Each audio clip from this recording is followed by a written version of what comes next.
दोस्तों, आज की इस भाग दौड़ भरी जिंदगी में हर कोई व्यस्त और तन्हा है। आज के इस दौर में लोग तन्हा और दुखी हैं। विशेष रूप से आज का युवा वर्ग सबसे ज्यादा तन्हा, निराश और हताश है। आज का युवा वर्ग अपने करियर को लेकर काफी चिंतित रहता है। बहुत से युवा अपने जीवन में बहुत कुछ बड़ा करना चाहते हैं, लेकिन ऐसी बहुत सी परिस्थितियां आती है जो उन्हें अंदर तक तोड़कर रख देती है। उस समय समझ में नहीं आता कि क्या करना चाहिए क्या नहीं। ऐसे समय में हर किसी को नहीं, थोड़े से मोटिवेशन की जरूरत होती है, क्योंकि मोटिवेशन हमारे लिए एक ऊर्जा की तरह काम करते हैं।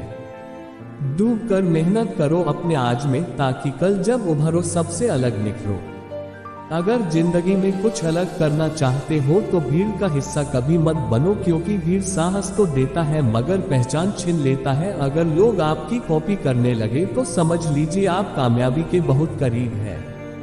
कोशिश आखिरी सांस तक जारी रखनी चाहिए। मंजिल मिले या तजुर्बा, दोनों ही अनमोल है। हर सपने को अपनी सांसों में रखो, हर मंजिल को अपनी बाहों में रखो। हर जीत तेरी ही है मेरे दोस्त, बस अपने लक्ष्य को अपनी निगाहों में रखो।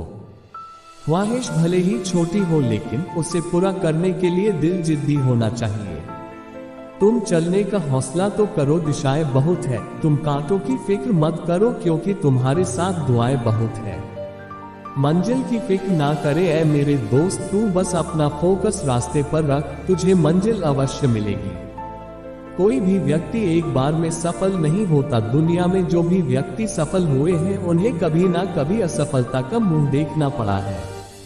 आपकी हार तब नहीं होती जब आप असफल हो जाते हैं, आपकी हार तब होती है जब आप असफलता के डर से फिर से उठने से इनकार कर देते हैं।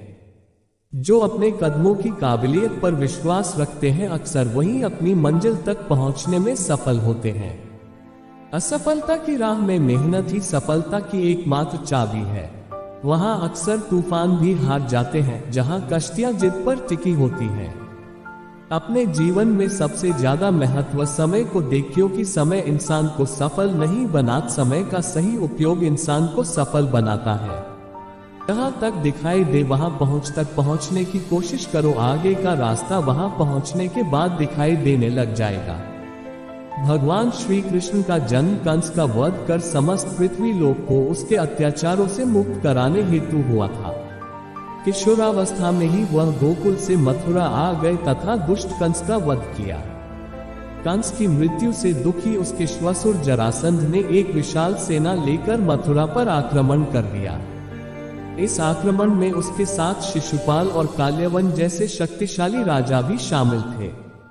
जल्दी ही सेना मथुरा जा पहुंची और मथुरा की राजसभा में कृष्ण तथा बलराम को सेना को सौंपने का संदेश भेजा गया।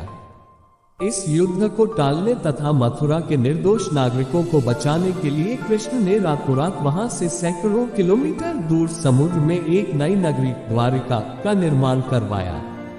अपनी माया से उन्होंने समस्त नागरिकों, उनके पशुओं तथा संपत्ति को नींद में ही नई नगरी में पहुंचा दिया। अगले दिन सूर्योदय के समय कृष्ण तथा बलराम जरासंध की सेना के सामने जा पहुंचे और उसे लड़ने के लिए चुनौती दी। जैसे ही जरासंध और दूसरे राजाओं ने कृष्ण को मारने के लिए शस्त्र उठाए, दोनों भाई भागने लगे। उन भाइयों के पीछे जरासंध तथा काल्यवन जैसे राजा भी भागने लगे। कुछ ही देर में दोनों भाई बहुत आगे निकल गए और उनके पीछे केवल मात्र काल्यवन रह गया। उसे देवताओं ने वरदान दिया था कि उसकी हत्या किसी अस्त्र या शस्त्र से नहीं होगी। ऐसे में वह निर्भीक था और लगातार कृष्ण का पीछा करते करते एक गुफा में जा पहुंचा। गुफा में राजा मुच्चुकुंद सो रहे थे, जिन्हें इंद्रदेव ने वरदान दिया था कि जो भी उन्हें उठाएगा वो उनके देखते ही जलकर भस्म हो जाएगा। वहां पहुंचकर कृष्ण ने सोए हुए मुच्चुकुंद पर अपना पीतांबर डाल दिया और स्वयं छिप गए। काल्यवन भी वहां जा पहुंचा और सोए हुए राजा मुच्चुकुंद पर पीतांबर देख उन्हें ही कृष्ण समझ बैठा। उसने मुच्चुकुंद को उठाने के लिए लात मारी, जिसके कारण उनकी निद्रा खुल गई और उनके देखते ही काल्यवन वहीं पर जलकर भस्म हो गया। तत्पश्चात कृष्ण ने राजा मुच्चुकुंद को अपने चतुर्भुज स्वरूप में दर्शन दिए और उन्हें मोक्ष पाने का वरदान दिया। वहीं दूसरी ओर जरासंध और बाकी राजा पूरी तरह से खाली मथुरा देखकर वापस लौट गए।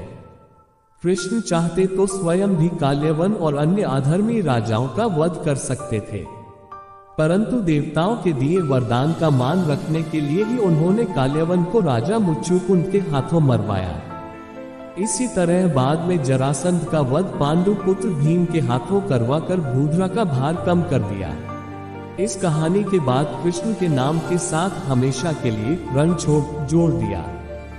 कृष्ण की इस कहानी से सीख मिलती है कि अनावश्यक ताकत का प्रदर्शन नहीं कर बुद्धिबल से काम लेना चाहिए। इस तरह हम अपनी शक्ति को खर्च होने से रोक सकते हैं और बड़े से बड़े संकट का भी सामना कर सकते हैं। मनुष्य का जीवन केवल उसके कर्मों पर चलता है, जैसा कर्म होता है वैसा उसका जीवन होता है। मन अशांत हो तो उसे नियंत्रित करना कठिन है, लेकिन अभ्यास से इसे वश में किया जा सकता है। दिव्यता केवल शक्तिशाली होने में नहीं, बल्कि वास्तविक दिव्यता दूसरों में शक्ति जागृत करने में है। जीत निश्चित हो तो अर्जुन हर कोई बन सकता है, किंतु जब मृत्यु निश्चित हो तो अभिमन्यु बनने के लिए साहस चाहिए। चिंता करने से कुछ नहीं होता, बस चिंता और चिंता ही बढ़ाती है। चिंता तकलीफ नहीं, बल्कि उसे दूर करने का समाधान ढूंढने में होती है। जिंदगी की चिंताएं ज्यादा बड़ी नहीं होती, हमारी सोच ही उन्हें बड़ा बना देती है। चिंता और डर से मुक्त रहने का सबसे बड़ा उपाय है सकारात्मक सोच और आत्मविश्वास।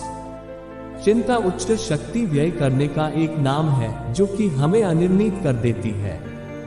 चिंता से छुटकारा पाने का तरीका है विश्राम करें, मुस्कान करें और आगे बढ़ें। जिंदगी में हंसी खुशी गम लगा रहता है, इसी का नाम जिंदगी है। जीवन के प्रति हमेशा अपनी सोच सकारात्मक रखें, तभी आप एक अच्छा जीवन व्यतीत कर पाएंगे। कृपया वीडियो अच्छी लगे तो लाइक करें, शेयर करें, कमेंट करें और सब्सक्राइब करना ना भूलें और साथ ही साथ बेल आइकन को प्रेस करें ताकि आगे आने वाली वीडियो की नोटिफिकेशन आपको मिल सके।